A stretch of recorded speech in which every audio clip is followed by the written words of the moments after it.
All right, Kairon, thank you for joining DAO Talk. So excited to talk with you today. Um, Kairon's a super amazing DAO builder, DAO contributor to the space. And just a little context on this particular DAO Talk interview. This is part of our series where we ran a jokeDAO contest looking for some up and coming DAO builders who maybe don't get interviewed a ton in other contexts. And we created a jokeDAO contest to allow anyone to submit an up and coming DAO builder, could even be themselves, to get interviewed on DAO Talk. And so Kairon finished in the top 3 of the jokeDAO contest. So he's getting interviewed. And he was submitted by another amazing under the radar DAO builder, Karsten. So maybe one day you'll meet him too, but he loves to give other people shine, which is why he so kindly submitted Kairon. So yeah, so super excited for that. And just to get us rolling, would love to hear from you, Kairon. Maybe you can tell us a little bit about your background and kind of how you got into working into crypto Web3 DAOs. Absolutely. Thank you for having me, Frisson. So, yeah, to get into my background, so I used to work with startups. I've been doing it for the past 7, 8 years. I I am a digital consultant and I help them integrate different technologies into their line of business. So I did that during the pandemic, and right after the pandemic, around the start of 2021, I noticed a lot of noise coming from Web3 with Beeple's auction, with a lot of stuff happening. And I had already been like keeping an eye on crypto for a while, like since 2013, 2014. But right when this auction happened and a lot of like Uniswap launched and yeah, platforms started popping up, that's when I said like, this is my time to jump in. This is what I've been waiting for. And yeah, I just immersed myself. Heck yeah, that's awesome. So you kind of got in near the start of this last bull market. Must have been an amazing ride to experience like DeFi summer NFTs, um, this kind of wave of DAOs launching, lots of Ponzi's as well. So yeah, like what are your takeaways? Like maybe what are some of the things that you remember most from going through that bull market? And just like yeah, what are some things you learned about crypto and about yourself? So something that I will take with myself to the grave, like as a learning, was like sometimes hype can launch stuff that you wouldn't otherwise be able to. Like for example, I remember being there when Bored Ape Yacht Club launched, and I had enough ether to mint and everything, and I was like, these look ugly. I don't want them. And look at them nowadays. And yeah, like besides that, also it showed me like the power of what can happen when you don't need to have a particular business model in mind, as long as you have a cause and an impact you want to have. And if you have enough people willing to build next to you, you can end up building much more resilient and much more long lasting solutions, rather than when you start just thinking with the startup model, like, hey, let's get 5 people and let's build a business model. There's a balance between the two somewhere in there. Yeah, it must have been super interesting comparing and contrasting this model of like token launches, community oriented projects versus the world of Web 2 startups, which it sounds like you kind of come from. What are some other thoughts you have on the differences? Like what things are different? What are the same? What can the two worlds learn from each other? So, in terms of what Web3 can learn from Web2, mostly learning to measure and to experiment correctly. Because that's something I feel like we let the enthusiasm get the best of us sometimes. Like, I've seen a lot of people just jump in to build cool stuff, like, without a plan. And there's room for that. Like, there's room for taking collective decisions. There's room for your community to jump in and help you build stuff and maybe take it in a direction you wouldn't expect. But also that must come accompanied with like measuring and optimizing and yeah, building something that's actually valuable instead of just existing for the sake of existing in crypto. And the other way around, what Web 2 can learn from Web 3, it's just like, yeah, having an audience is not the same as having a community. And you can really tap into a community to build something that's much, much more valuable than what you would be able to build by yourself. Absolutely. Absolutely. I kind of have a Web 2 background as well. And I entered the the crypto space around the same time as you too, so maybe similar-ish kind of like background and priors coming in, and I definitely share both of those takeaways. On the latter one, which is like kind of what can crypto Web3 teach Web2, like it's blown my mind so many times. Like I just have this model, like this mental model coming into the space where everything is top down, right? It's like first you form a company, and then everyone becomes an employee, and then everyone has a role, and then everyone makes OKRs, and then everyone does everything. And structure can be good, which is kind of the first part of what you're talking, but it also is so limiting. And like so many times I remember being like, wait, so like I would join a community and someone would just build something, and I would be like, wait, so like did someone ask them to do that? Like, how does that relate to what's being built over here? Like I helped organize this event called DAO NYC, and like the way the event came together was very bottoms up, and I just like kept having to be like, all right, it's cool, like just let it happen, because my mind was so blown by like the way that people work in the space. And it's a very powerful idea, this kind of general idea of like permissionlessness, or that like people feel compelled to, incentivized to, or just called to like build something where they may or may not have like any kind of like official role with that project. 100%. Like that's something I really love about like Web3 in general. Because I love wearing different hats. Like coming from startups, and you must have that experience as well. Like you get to be like treasury manager for a day, and then marketing director, and every kind of stuff, like junior designer. And it's really challenging and enjoyable to be able to just not stick to strict roles, be able to participate wherever you can help, even if you feel like you won't be able to add that much to the conversation. There's most assuredly something you could add. No doubt. So I want to start digging into what you're working on currently, but one topic I want to just bring up is your name. So you go by Kairon.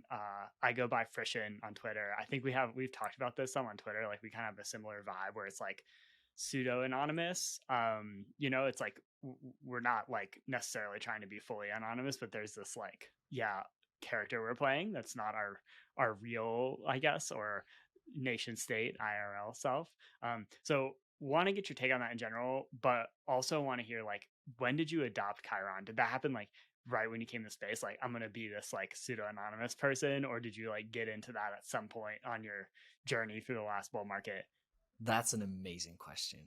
And yeah, like I picked Kairon around October last year, so I'm coming up to a year being this character. Before that, when I was trying to be like an NFT artist, because that was the first thing I tried out. Like I tried NFTs first, and then I discovered DAOs and jumped headfirst into them. I used to go by something of note, but it was just way too long. It was a mouthful, so people wouldn't remember it. And then I did some testing. I like literally brainstormed like possible names that I could go with. And Chiron the Centaur, like the mythological figure that taught like Achilles and Hercules and all these heroes, I was like, that's a character I can get behind. Like it really represents what I do for Web3. That's super cool. That's super cool. Yeah, I have a similar story. I went by my nation state name for the first like 6 months to a year of my crypto journey, and then just like completely erased that profile from everything and pivoted to Frisson. I wish I was as scientific about it as you. Frisson is like a word I really like. It's not a super commonly known word, but people bring it up a lot in the context of music. It's basically just like it's like a body high kind of thing, where like you feel this like visceral kind of sense of like wonder and excitement, or like tingling. Is very commonly associated with like listening to music that's very meaningful to you. And it's like people like don't know what the word means, although on the flip side it's been kind of cool, because like sometimes on Twitter people that I become friends with, they like Google it eventually and then just like tweet at me like oh, this is cool. So maybe I'm just like expanding people's vocabulary. I don't know. It has That's its pros and exactly cons. what happened to me. Yeah, I have to say I didn't know that Chiron was like the mythological centaur until you just said that. So I do feel more educated now, which is dope. That's a cool part about pseudonymous names. Like, yeah, I remember first interacting with you and I Googled Frisson and I was like, wow, I felt this my whole life and didn't have a word for it. By the way, the last time I felt Frisson was last night watching RRR. Have you ever watched it? No, what is that? It's an Indian film. I don't remember which of the woods it is from. Like there's like seven, Bollywood and Tollywood and all of them. It's it's poised to be the biggest film of 2022. Like it's an amazing experience. You gotta watch it with just the purpose of enjoying it, and it's a whole journey. That's amazing. What's it about? That's difficult to put a thumb on. Like the best way to describe it, it's a film about two dudes being friends, essentially. I love that. That's amazing. I'm taking in all the alpha from you right now. Movies, Greek mythology. That's great. So, how do you think about like? I just have one last question about the pseudo anonymous thing. Like, how do you think about Kairon versus your like in real life self? Like, are they the same person with a different name? Are they different people? Is there like a character being played? Like, which one is more real to you? You know, is it like definitely like your nation state self is the real one? Like, would love to hear what your thoughts are there. There's kind of what I've always said is like Karen is kind of like the person I aspire to be in a way. Because, yeah, you have my real world self, which has, yeah, its entire life story and a lot of different aspects to him. And then there's Karen who can be synthesized into a single phrase that can be understood just by a first look. And in a way, like Karen is more courageous than who I am in real life. Like a big part of why I joined Web3 was looking to find courage within myself. Wow, that's amazing. That's amazing. I feel the same way actually. Like maybe I would put it slightly differently for me. Like I wanted to. I feel like Frisson is like who I am as myself without like truly on the inside without like worrying about what anyone else thinks. It's like myself, but like more free. And like that's a big part of why like I joined Web3. Like I was always in Web2 land. I was always sort of like I worked at maybe bigger companies than you did. It sounds like you're mostly focused on startups, Kairon. I kind of like worked in that like growth stage like startup. And I was always like the craziest, wildest person, like the person who wanted to do new stuff, who like didn't care if about the risk, right? And you know, uh like I also had a lot of success, to be honest, and I was very like bored and unfulfilled, and so I wanted to like go do something where I like could go in and like just abandon all that success I'd had in the past and be like day one, right? Like, I just like love the idea of being an underdog. I think that's part of it too. I think Frisson is like kind of an underdog type mentality. It like brings me joy to like be in that role versus like someone who's already made it. And then also uh yeah, like I like as soon as I joined crypto, I was like, oh wow, like I'm definitely not the most like risk tolerant weirdest person here. Like definitely not. And I feel like more okay to like just fully be myself. So maybe Frisson is like my fully maybe it's not a good or bad thing, but just like my fullest like inner self or something. I love that. And yeah, like we have a lot of parallels in that. Like I also came from a place of like comfort. And in part, like I didn't want my story to be that much of the underdog, but more of the person who was handed everything in a silver platter and took that privilege to help other people. Who, yeah, like I use like that level of comfort, that level of yeah calm that I had before. And I was like, okay, now it's time. Like this character will help people instead of just looking for personal gain. I love that so much. That's awesome. Well, I could probably go on all day with you about like pseudonymity and like who we are as people, but want to talk about DAOs too. So yeah, it sounds like you've had a journey going through crypto, and you said you kind of made some efforts in the NFT space and then found DAOs and kind of went all in. So would love to hear more. Like, what are you focused on now? What gets you excited about DAOs? So right now, I'm essentially hopping from DAO to DAO. Like I used to do it a lot more often. I used to be like kind of a yes man person that just like entered every single DAO I possibly could. Nowadays, I'm trying to focus my efforts to not burn out, basically. And yeah, I've been working with Radar. I've been working with my own project called Ascan. I've been rejoining several DAOs that I collaborated with in the past, but I had left behind a little bit, like Jump, like Developer DAO. And yeah, essentially, like, yeah, reaching a more mature stage in my Web3 career. Now it's not a time to be hopping around, more like focusing on the communities that I know I can add value to. That's awesome. I just learned about Radar last week because this awesome DAO builder named Liv wrote an article for Tally's blog about how to find, like, why it's important to find synergy between the DAO and contributors, where there's kind of like this net equal value exchange happening in order to find sustainability. And she like referenced Radar as an example of a DAO that's like, really doing some positive things there. Would love for you to unpack Radar a little bit for us. Like, what is it focused on? What are some things that attract you to Radar as a contributor? So going over it briefly, Radar is kind of like they identify futures. What I mean by that is they look at like different trends and different stuff that's materializing. Like for example, everyone is talking about AI art nowadays. Then they go and see, okay, AI art is a new trend. Where is it coming from? Where is it going? Why is it happening right now? And how is it manifesting? And then they say, okay, how can we harness this future to build something a future we want to live in? So, okay, how can artists find a balance with AI art? Or how can we protect intellectual property when training these models? They kind of understand all of these stuff. And we talk about much more than just Web3. We talk about robotics, society, everything you can possibly think of. It's one of the most interesting conversations and the most passionate communities you'll ever find. That's really cool. Are there particular projects you've worked on with Radar, or like what? Like, I'm always curious. Like, I contribute to Rehash DAO, which is like a decentralized media podcast, and Diana, who kind of summoned Rehash DAO, she talks about how there are so many different ways you can contribute. Right? You could be someone who like contributes capital and not a lot of time. You could be someone who like builds stuff. You could just be like vibe check. Like you could be someone who just shows up to the calls and provides ideas. Like you could build out a whole new business for the DAO. Like there's so many different ways to play.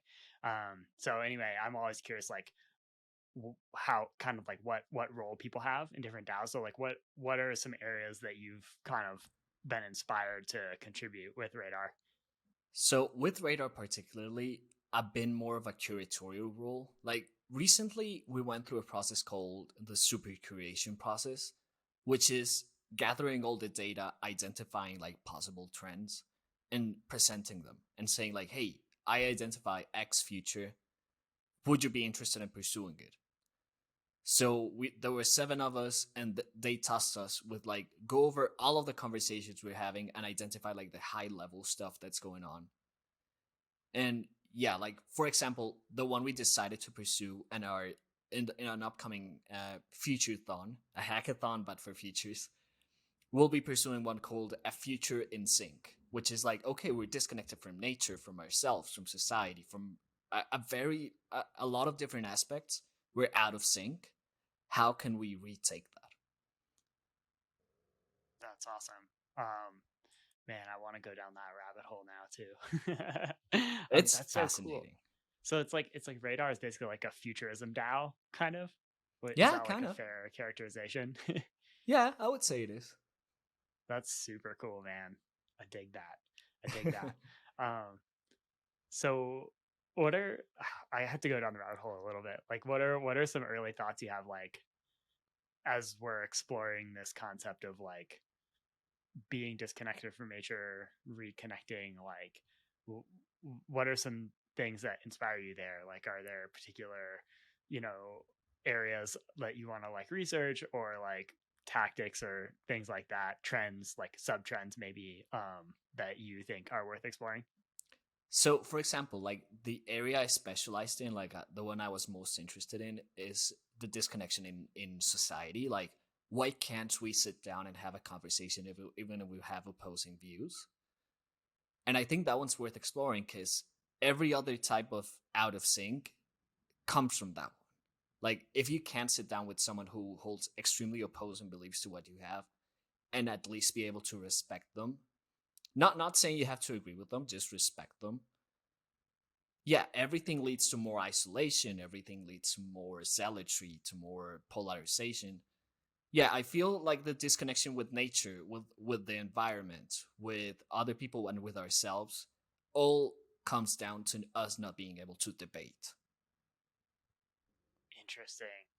I love that take. I think there's so much that we're going to see there too. One thing I really believe in is like counter trends. So like anytime there's a trend in one direction, like towards this like hardcore digitization kind of thing, I believe there's always a counter trend, which is, in this case, like maybe trends towards like, yeah, reconnecting or resyncing. Like, and I think those are very fun things to build towards. It's like, okay, we recognize that like AI is kind of scaling, or even like Web3, right? We're kind of digging into these like online communities, right? Everyone's becoming a very online person. Um, we have this like arm's length relationship with people and the planet or like Earth, where we're just like, doing everything through some kind of interface, right? It's like, what will we see built to like counter that? I think there's like a lot of exciting, there's a lot of exciting like things there. I think there's even crypto projects like Cabin DAO really reminds I me of love them. this. Like it's just like the vibe they put off and like kind of what they're building. It makes me think of like kind of like what you're talking about. It's like you're creating these like very real, very connected spaces to like Earth and other people. So I think we'll see more stuff kind of in that vein. That to me is the thing that made me fall in love with Web3. Like, the biggest potential I see in this whole space is data portability. Because we come from Web2, where every activity you make within the platforms belongs to Facebook or to Instagram or to Twitter or whatever. To me, like, people being able to own their data is extremely powerful. Oop. Sorry about that. And yeah, like, what happens, like, if all this data is being used to train AIs to automate work, and in the very foreseeable future, like 10 years from now, automation is going to make a lot of people get out of a job. Like, we're going to have a labor crisis. What's left when humans can't work? To me, what jumps in there is, okay, then we have our experiences, we have our perspective, we have art, stuff that's purely and uniquely human. And that's where I think these kinds of projects like Cabin fit in. Like, if you manage to automate and to optimize and to make all of these technological environment work in our favor, then we can live a happier life in the countryside. We can dedicate our life more to art, to sharing our own experiences, to being valuable not for the work we put out with our hands, but because of the insight we hold, and it's uniquely ours. Like, no one will have the experiences you have, no one will have the experiences I have. Mm-mm-mm. Yeah, I totally feel you. I think too, like when we think about like what are the things that people can create in this world where like we're already seeing this, right? It's like even though maybe there is not a labor crisis yet in some ways, certainly many people have like more free time.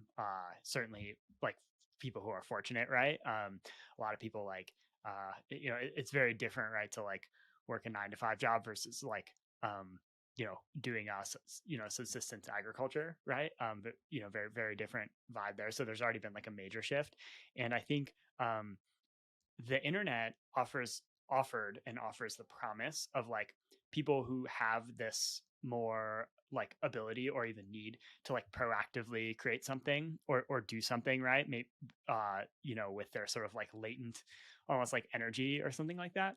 And then my one thing I really like about Web3 is it like the internet is really cool, was really cool because it enables people to be like, okay, I could connect with anyone, right? I'm no longer limited by my like physical surroundings. I can go and like create this thing and distribute it to anyone. I can work with anyone, anywhere, on any idea. But I think Web3 takes that to the next level because it adds depth to it. right? It's like now it's many ways the same thing as what's happening on the internet, but there's this like ability to like garner resources around it, and also permanence, to your point, where it's like you can kind of play with your own data and like keep it with you as opposed to almost feeling like you're giving it to another platform.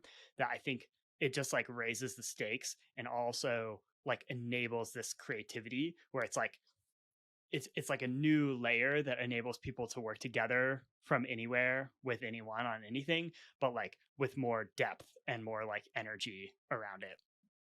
Exactly. Like, I feel the composability of Web3 is something that just hasn't clicked in most people's mind just yet. The power to fork a platform that works perfectly and you can just copy the smart contract and launch your own or build on top of it. Like, to me, that's a gigantic thing. Because, yeah, it reduces the barrier entry for entry on launching new stuff. And if you believe you have a solution or you could apply like a contract for something it wasn't thought of or intended to do, you can provide value, it be immortalized on the blockchain. You can earn a living through it, and other people can then go on and build on top of what you built. Like, it just compounds in such a beautiful way. It allows us to distribute all of this value so it doesn't stagnate in platforms. Hell yeah. Hell yeah. Well, I know one thing you mentioned when we were prepping for this call, and I think you mentioned the name of the project when I first asked you what you're working on, is like a new idea or venture you're working on that has a Gitcoin grant live. So I want to talk about that, and then I want to talk about public goods because I've been known to drop like a spicy take or two. So yeah, I recently launched Ascan Training with my business partner Piron. We essentially, at first, we just wanted to build the quickest introduction into Web3. Like, it's 5 lessons, Duolingo style. You just slide through a few like screens, and you have a wallet and you have Ether. That's all we care about. We don't need to teach you how everything works at the protocol level. But after that, we decided, okay, we're gonna give people a free NFT when they complete that course to prove they have a wallet, and now they can get involved in Web3. Okay, what do we build on top of that token? Because we don't want it to have monetary value. We don't want it to be another reason to speculate. So what we did was, okay, we're gonna go out and look into other platforms, other DAOs, and yeah, every Web3 project you can think of and say, hey, this is a token for beginners. Use it wisely. So your platform can say like, okay, we're gonna build a special event, a token gated event that only people with this token can reach. It's essentially a beginner cookie in a way. That's awesome. There's so much work to do on Web3 onboarding, and I think we'll need to approach as an ecosystem from every angle. Like, how do you get people to understand Web3 and use it, but also do so in a way that's sustainable? Because I think, you know, the main forcing function for onboarding, or one of the main ones historically, has basically been speculation. And like that certainly it activates a lot of energy, but it also has a lot of like downsides. And I think it's the main reason we see these like crazy, price swings and like where some people make a lot of money, but a lot of people also lose money, money. And so I love that, this idea. It's almost like an onboarding like primitive, where it's like, okay, you can take this step. It's easy. There's not You're not gambling on anything, but it also like, it sort of creates like something that can then be used to like enter the rest of the Web3 world. Exactly. Yeah, like the end goal is for it to be like your entryway and then the paths branch out based on what your interests are. So, for example, one of the communities I'm very passionate about is Jump. It's a community for marketers. So, say you have that token, that beginner token, and you get invited into Jump by a friend or by whomever. Then, with the combination of the data from those two tokens, we can surmise, oh, that person is a beginner in Web3 marketer. What can we build for them? How can we onboard them? How can we guide them through the entire journey that it takes to become a Web3 marketer? That's super cool. That's super cool. And you're building it as a public good too, right? So like Exactly.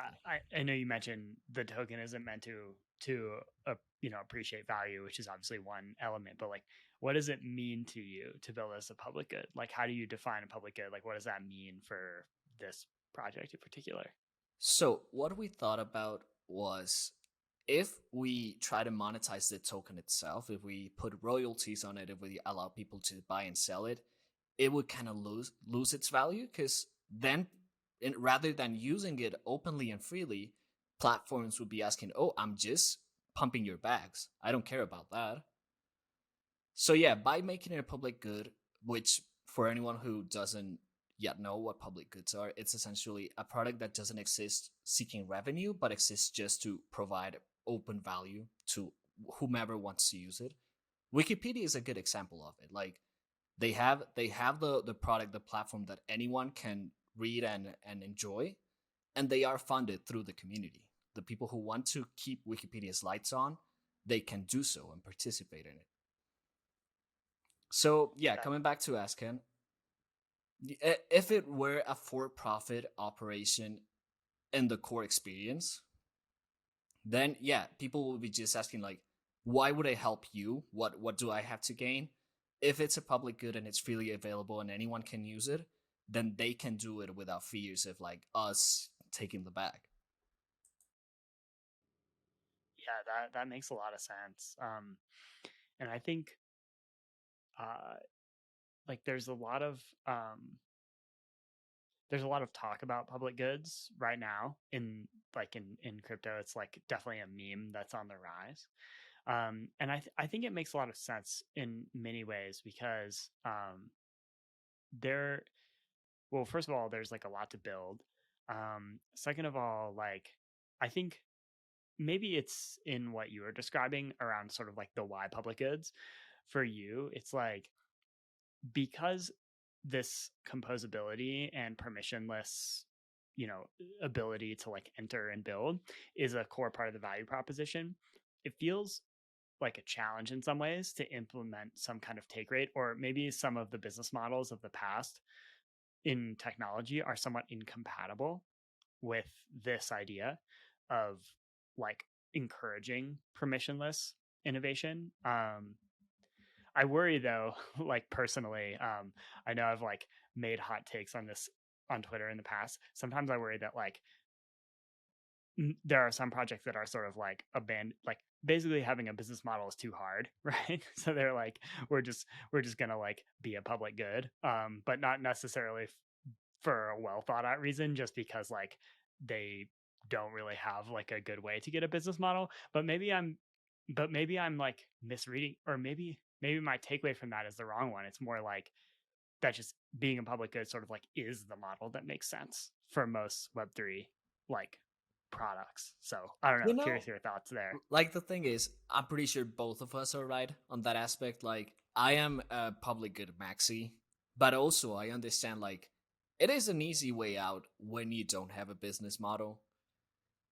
What I would ask you in that aspect, like, what wouldn't benefit from being a business model, from being a public good? Sorry, like, say for example, if Meta made Facebook a public good, and that meant they wouldn't be exploiting user data, but instead like sharing it with the community or something like that. Yeah, like I feel a lot of platforms could benefit from being owned by everyone. And not in a decentralized necessarily kind of way, but more in a publicly funded kind of way. Because the two of them aren't the same. Yeah. Yeah, I dig that. It makes a lot of sense. There's this very natural cycle that happens in Web 2 land where basically you build up a user base of some kind, and then you just sort of like monetize them later. There's basically these two modes, right? There's like growth mode and then extraction mode. And even in this is very like well known in concepts like Facebook, where it's like free, and then they plug in an advertising model, which then changes like the incentives of everything. It's also true in like pretty much every part of Web 2, though. Like my background is in software as a service, B2B SaaS. And in B2B SaaS, you usually start charging people earlier than Facebook. So there's not this hard switch. But basically, what happens is you have like basically low pricing, right? And then just like over time, as you grow and your platform starts to lock in, you just like crank up the pricing, and then at the end you kind of look like Salesforce, where you're just like squeezing every ounce of like possible revenue from every possible angle, using like as much platform lock-in as you possibly can to get there. And so what you're asking is, what if that just didn't have to happen, maybe? Right? Like, Exactly. yeah, it's very interesting. It's very tantalizing. Like, there's this part of me that's like skeptical. It's like, well, is it sort of like a fantasy almost? But but then maybe the flip side is like, it's just, I mean, we came up with this way of having business models before. There's nothing like divinely ordained about that. Like, it just is how things worked out. So like, why can't we do it a different way? Yeah, in Web3. I think it's very compelling. Exactly, because like if you look at it from like the traditional business side of things, of course you need to have funding or revenue or any type of liquidity to keep the lights on. But most businesses spend their time trying to grow, not necessarily to keep the lights on and stay stable. There's very few business models that just launch something, it's out there, and we just need the minimum to keep it on. We don't intend of like changing the world or growing or whatever. Like you don't need to rake in the billions. So a good example of that would be scientific research. Like DeSci is the perfect model for public goods, because if you're just funding research and you're not doing it for revenue, then you can have transparent and unbiased data because you're not trying to cater to your sponsor. Yeah, that makes a lot of sense. I guess the question would be, is will there be the same motivation to do it? So like, one argument people use to justify the level of like extraction that ultimately ends up occurring in the pharmaceutical industry or in big tech, right, is that yes, it feels bad at the end when they're like charging high prices for drugs, or biasing the process, or advertising like super aggressively, selling data. But ultimately, this amazing thing, like this drug that was invented, or self-driving cars or whatever, like would never have occurred without the incentive that's sort of like based on the ability to do that later. So what's your answer to that? Like, let's just use DeSci as an example. Like, do we feel that there will be the same level of motivation to like do drug discovery if it's more of a public good type model versus like this like maximum extraction on the backside approach? So on the medicine side of things, like I feel helping the human race overcome an illness would be an incentive in of itself, but taking it into like another example to make it more tangible, like say self-driving cars, that one's a good one. I could see that like that one really doesn't benefit from the public good model that much. Like it is good to have competition within that field. You shouldn't be competing on who gets to cure diabetes, but you do get to compete on like who builds the best self-driving car or who builds the best highway or that kind of stuff, because then you get increasing returns. What I would say in that aspect, like, yeah, it really depends on what you're doing. There's no clear cut answer. Like, it's not as if everything would benefit from being a public good or everything would benefit from being a company. Yeah, it depends on a case by case basis. And there's possibly even room for it to be both in some ways. Yeah, I dig that. So it's not, this is analogous to like, I don't think that, at least in the near term, like Ethereum is going to completely replace banks or completely replace the nation state. It's like an and, right? It's like another tool that may make sense for more use cases. So in this case, using traditional business models versus public good, it's like we're not getting rid of traditional business models completely, at least in the near term. It's more like this is another tool that might make sense for certain types of like coordinated economic activity, relative to traditional business models. I dig that. I dig that. But what about, you mentioned it could make sense with both. Is that a case where there's like an organization that's like part of it has a business model and then another part has like is a public good, or how do you envision like both happening? I could see a lot of businesses like implementing both. Like, say, let's take Ascan, for example. Something we've really debated is okay, the core course experience is public and freely available, and it's a public good. But what if we offer the same infrastructure to build like customized and catered courses for other platforms. Say Optimism, you have a very interesting business model, you have a very interesting project, which is a DAO now. But some people struggle to understand what an L2 is and how optimistic rollups differ from CK rollups or whatever. Okay, then we could go to Optimism and offer them just the infrastructure and the team and the talent that built Ascan, but no place in like the public good side of it. It's just another side of the business using the same tools. So yeah, it could Got apply it. to several business models, like say Wikipedia. Does Wikipedia monetize like their wiki model? I know it's open. I have no idea whether or not like, but they could if they wanted to. You could pay a subscription or whatever to get to build your own wiki, or to somehow use that information, the information contained within it, or they could come up with a way to monetize what they have without compromising the core public good side of things. Mm. Awesome. Awesome. Well, thanks for going down that little sidebar with me. I know it's something you've thought a lot about, and wanted to learn from you. Yeah, about public goods and kind of why you're building in that way.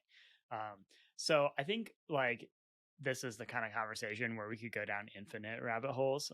Maybe we'll have to schedule a follow up. But if it's cool with you for this conversation, want to move towards the closing questions we usually rock with. The first one is a two-part question. So the first part is the first part is what's your favorite part of working in Web3/DAOs, and then the second part is what's your least favorite part or something you think we need to work on as a community.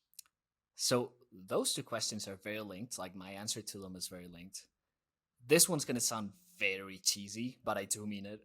The best part about working in Web3 is the people I get to meet, because I've just like it recently dawned on me, like I have friends in Germany, in Korea, in Sudan, in all over the world. People who are amazing, who are talented, who are building passionately in all kinds of projects. And I am 100% certain I would have never had the chance to meet them had it not been for Web3. So to me, that's been the thing. Like I'll thank Web3, and whatever comes of us in the future, I'll at least have this beautiful memories of getting to meet such amazing people and such smart people, and also getting to discuss topics so out there like sovereign individuals and governance and how do you build a network state, all of that kind of stuff. Like, where else would you be able to have those conversations?